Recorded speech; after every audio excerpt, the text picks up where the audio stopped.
Welcome to our webinar on Creativity at the Core, Module 2, Section 1. This work has been developed by CCSESA, Region 2, with a special shout out to my current partner, Nancy Silva, with the Butte County Office of Education. I am Keith Weifels with the Music Center. And I'm Susan Kambig-Tracy, also with the Music Center. This module has 5 different sections. In the first section, we look at the importance of arts integration. And then we move into connections between VAPA and literacy standards in Common Core. We look at an overview of this resource called ArtSource. Then we dig into a single lesson in ArtSource. And finally, in the 5th section, we explore classroom connections, extensions, and resources. And each section has a specific objective. And our objective for this first section is to understand the concept of instructional practice, of arts integration, through the lens of core content areas. Keith, I have a question for you. Why arts education for all? Well, the purpose of arts education is not necessarily to produce more artists, though that's an amazing byproduct. The real purpose is to create complete human beings capable of leading successful and productive lives. Well, there's also another reason. And, in order to succeed today and in the future, America's children will need to be inventive, resourceful, imaginative. The best way to foster that creativity is through arts education. But I still have this question, why arts education for all? Because arts education is an effective and efficient way to infuse creativity in all our curriculum. And it also does improve student attendance, motivation, and engagement. And it's inclusive of all students, their interests, their skills, their ideas, and the way that they learn. And it improves learning outcomes, especially for at-risk students. Now, what's the relationship here between arts education and student achievement? Well, luckily, we are in a time where there is a lot of critical evidence. More than 65 distinct positive relationships between the arts and academic and social outcomes are now documented. It's fantastic because we've known this, but now we have evidence to support it.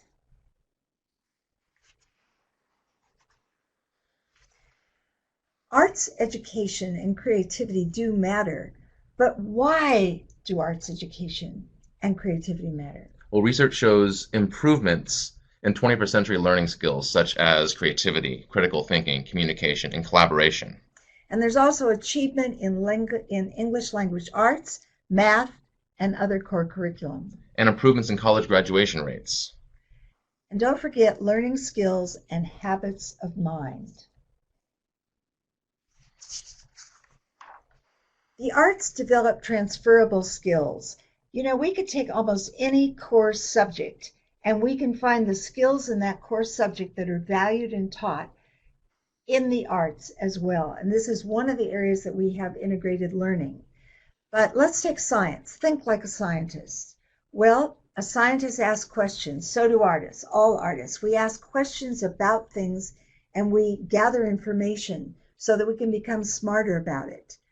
We may make a project up or a hypothesis of something we want to explore. We want to conduct experiments. That's where sketching comes in. Or artists are always tearing up or taking their ideas in a kind of improvisational way and then editing them, shaping them, and finally coming up with something that they feel expresses what they want.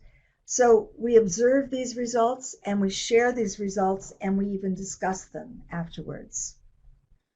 Now, looking at habits of mind, and specifically mathematical habits of mind and how these apply to the arts, we look at describing and guessing what's happening, what's going on in this piece of art, in this performance, and inventing, visualizing like a choreographer, deciphering patterns in music or in dance, designing, looking at the visual arts, looking at graphic design, looking at web design, tinkering, exploring, and finding out what the possibilities are, and experimenting, thinking like a scientist. And this mathematical habits of mind, if we think of the greatest mathematician that we've had on the planet, Einstein, he says Imagination is more important than knowledge because you can have knowledge, but if you can't imagine ways to apply it, it's of very little use.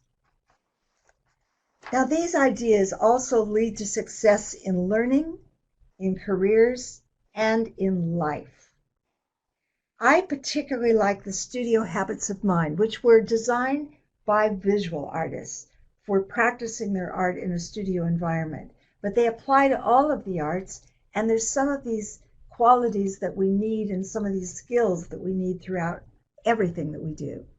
We want to get ourselves and our students to stretch, to explore ideas, not to just take them at face value, but to get in, dig, investigate, get messy, express ideas from what it feels like or has meaning for you, develop the craft, get the skills, envision ideas, use your imagination, and build with the community, and you'll have more understanding with the community.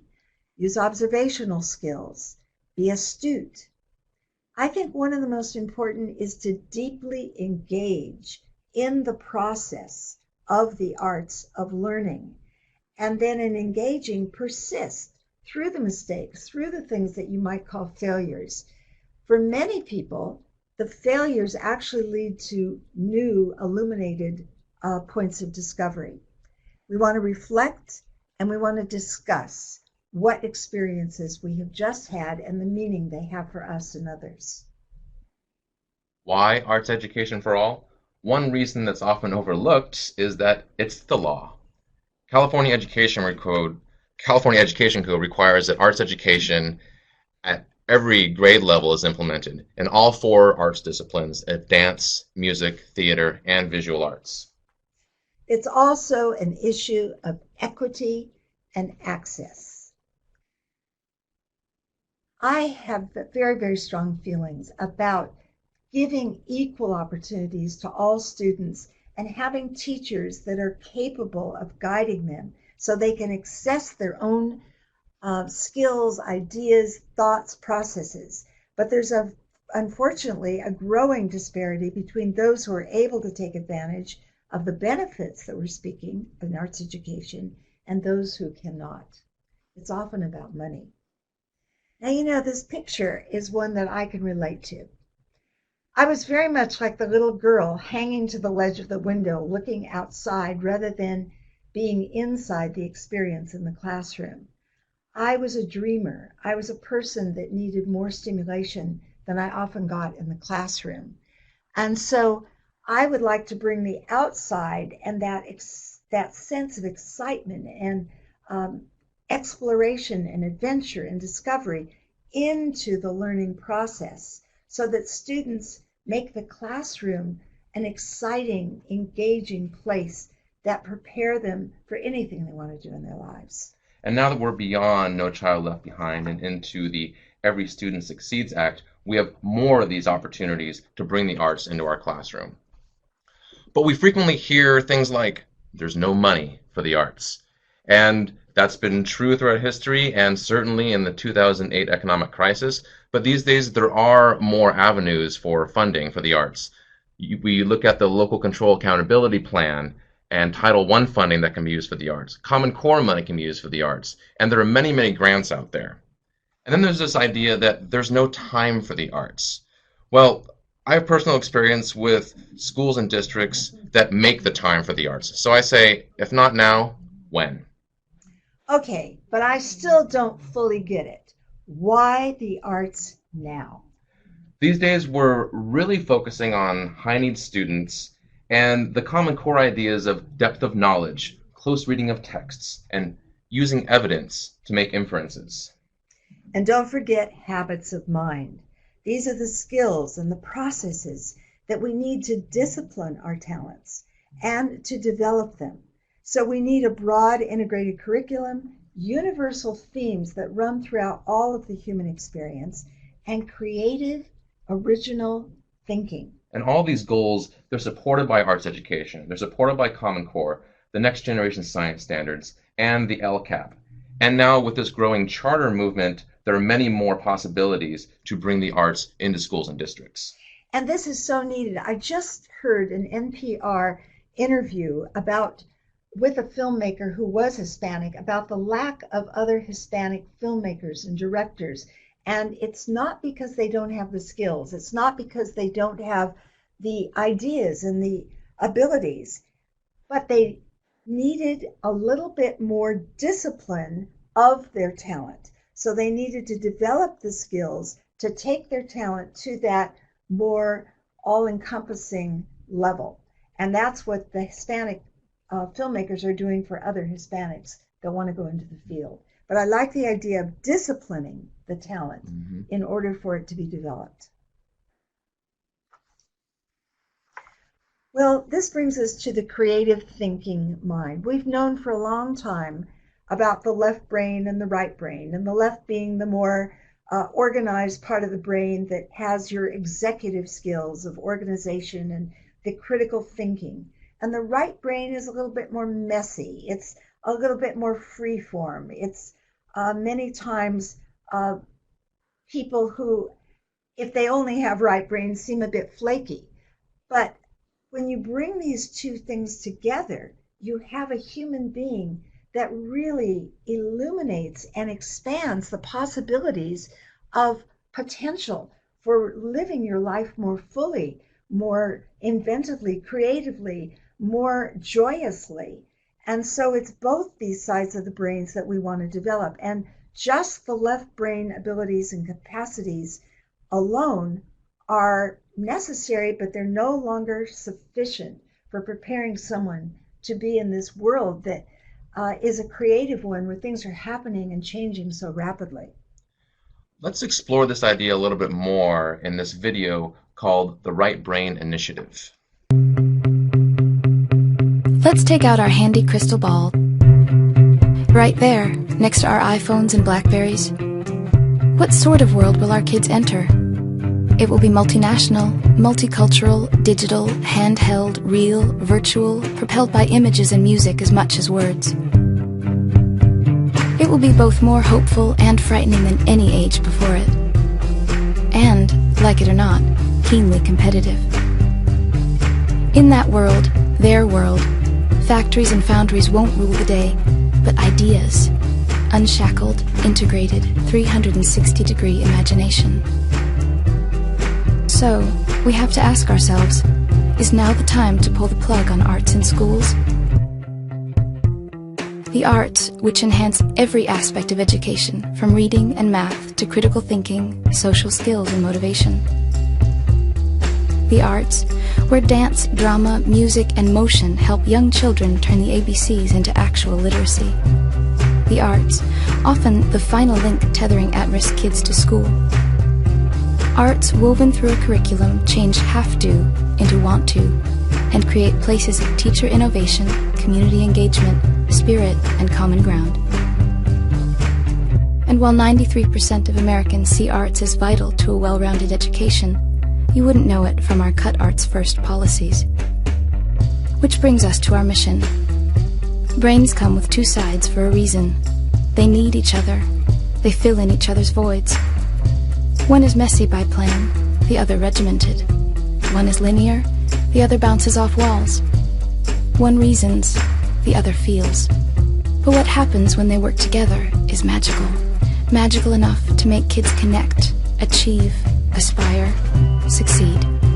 In a future that needs the full measure of our thinking, we can't leave kids half-interested, half-motivated, half-engaged, half-ready. Remember the right brain.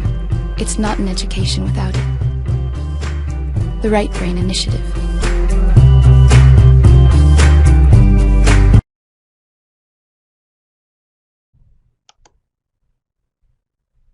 Now, what I really get from that is, of course, the arts are extremely important, but just as important as the arts is creativity. In fact, creativity is the #1 leadership competency of the future. And creativity has been, unfortunately, decreasing in our students over the past 2 decades, with K through 6 experiencing the biggest decline. And this is so sad because it's at these ages where the brain is really developing and building dendrites back and forth, pathways from both sides of the brain, and really putting down the foundational pieces on which we will think and move and react and create in the future. And one thing we hear about the arts is, of course, the creativity, but something we don't hear so much is how many careers that are possible through the arts. Well, there's a wide range of careers. In fact, the most obvious perhaps is an artist and a performer, but there are so many others. Like arts educator. How about arts management and administration? Or choreographer, composer, curator, director. Costume designer. Fundraiser, marketing, publicity.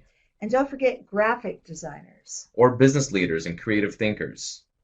And then we have researchers, writers, critics. Set, stage lighting designers. Don't forget stage crew. That's a wide range of skills and possibilities. But the list goes on and on. All in all, we're talking about 1 in 10 jobs in California that involve the arts, media, and entertainment, representing over 8% of California's annual gross state product. And then there's the issue of, Susan, where do you spend a good portion of your free time and money? Well, let's see. I probably spend it supporting artists who are friends of mine. I go to their small venues and their events in different places. I also go to theater, dance in particular, some symphony. But, you know, actually I love movies because they tell stories, but I'm interested in the movies that are more in depth and have stories from different perspectives and points of view and really give me an experience, not just an entertainment. How about you? Just about all of my free time and money is spent on my 3.5-year-old son. And I would really put that in the category of definitely creativity, but also imagination and play. We listen to a lot of music and we talk about music.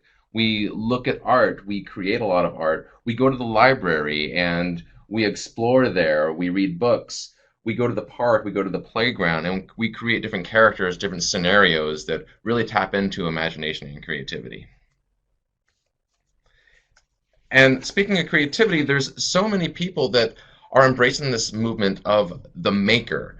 People who want to do things themselves, who are not content to be handed things, handed technology, handed trinkets and devices. They want to innovate themselves, and they want to connect science, technology, engineering, and math to the arts.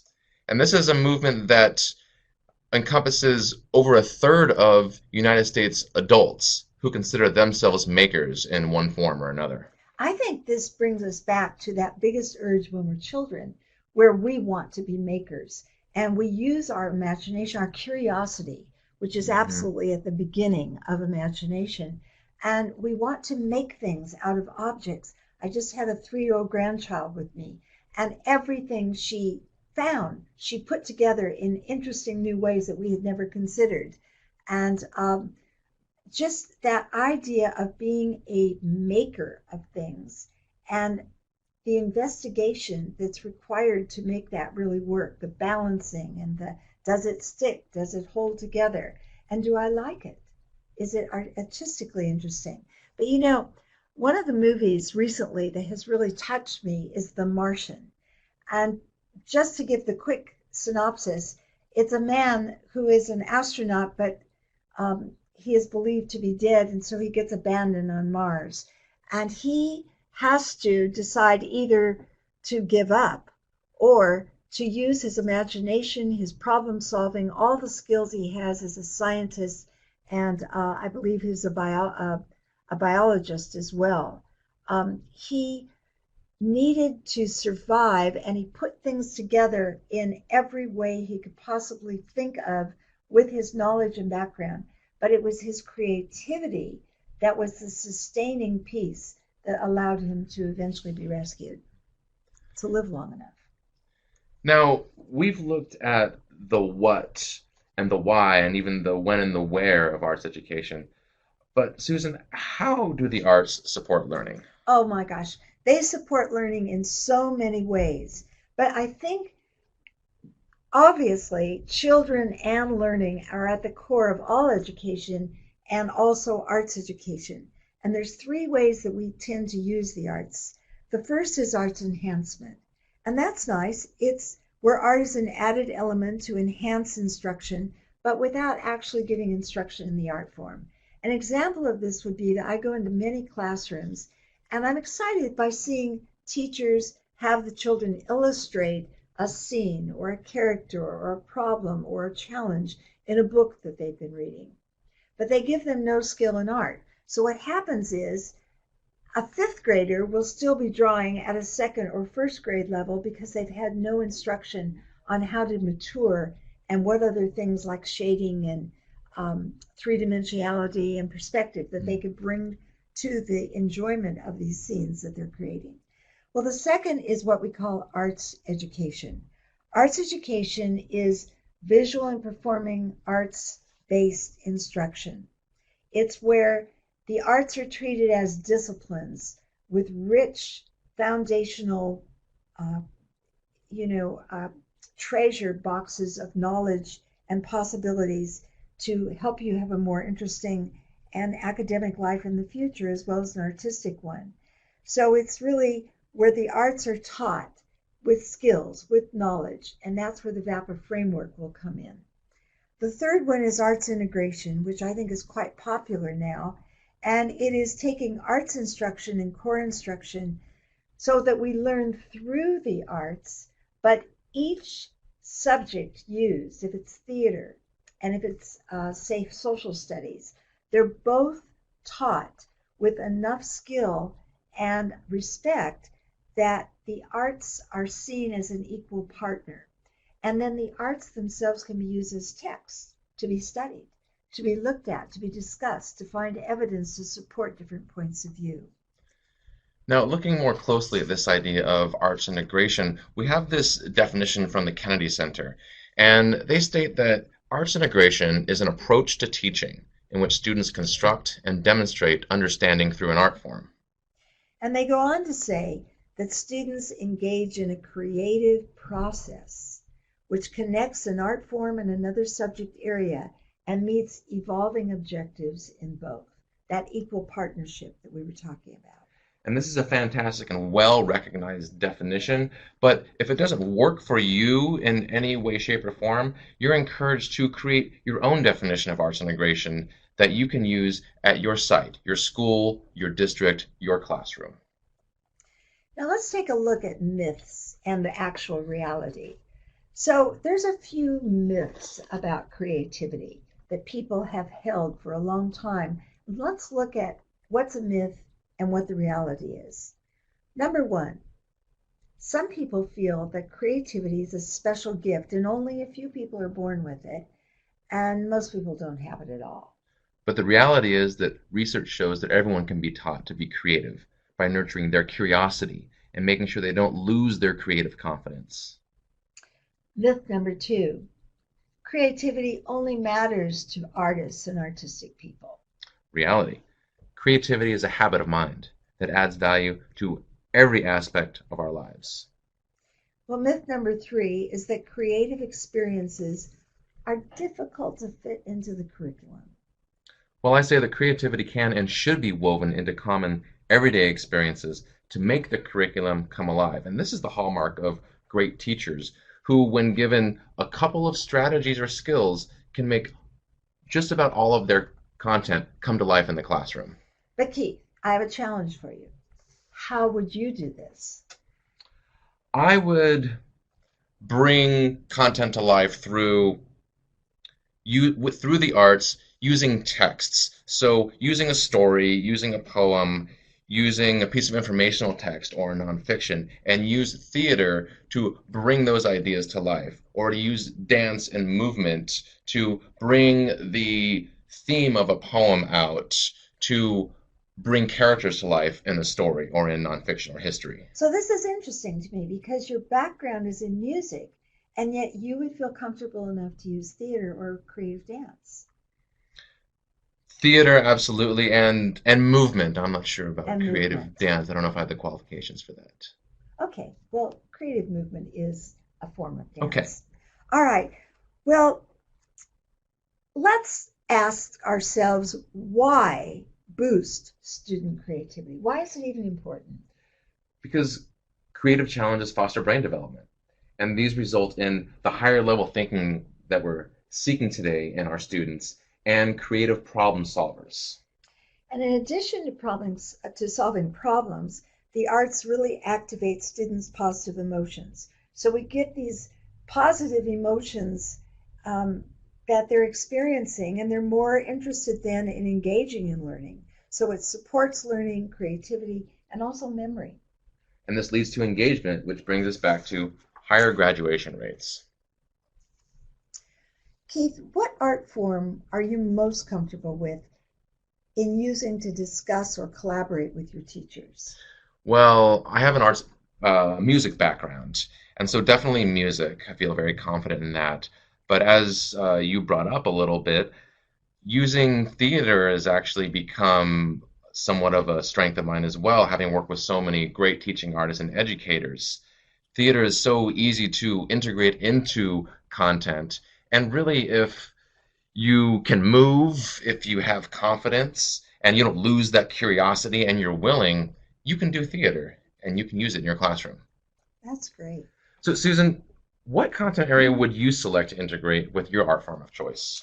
Well, my art form of choice is dance and creative movement. And I like most relating to science. I could teach any science curriculum. And in fact, there's a whole thing on YouTube about a university that's using dance to promote their science concepts with science students. And it's being very successful because science is about movement. I mean, just making even the idea of cells and cell division, you can experience that.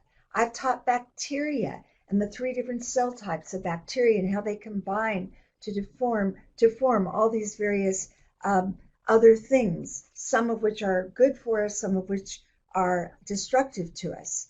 And then I like metamorphosis, almost anything. But I think my favorite is working with the solar system because it's 3-dimensional. It uses space, one of the key elements of dance.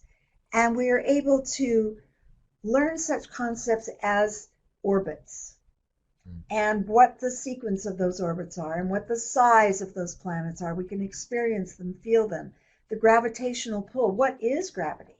And what is a light gravity? And how would you move if you were on the moon as opposed to on a very heavy planet? What does revolve and rotate mean? And how are they different? So you have all these ideas in science that are movement, and they're just there for us to bring into our own bodies and make a connection to them. And then you remember and you're excited because you feel connected to those ideas. Thank you for all those connections. This concludes our webinar for Section 1.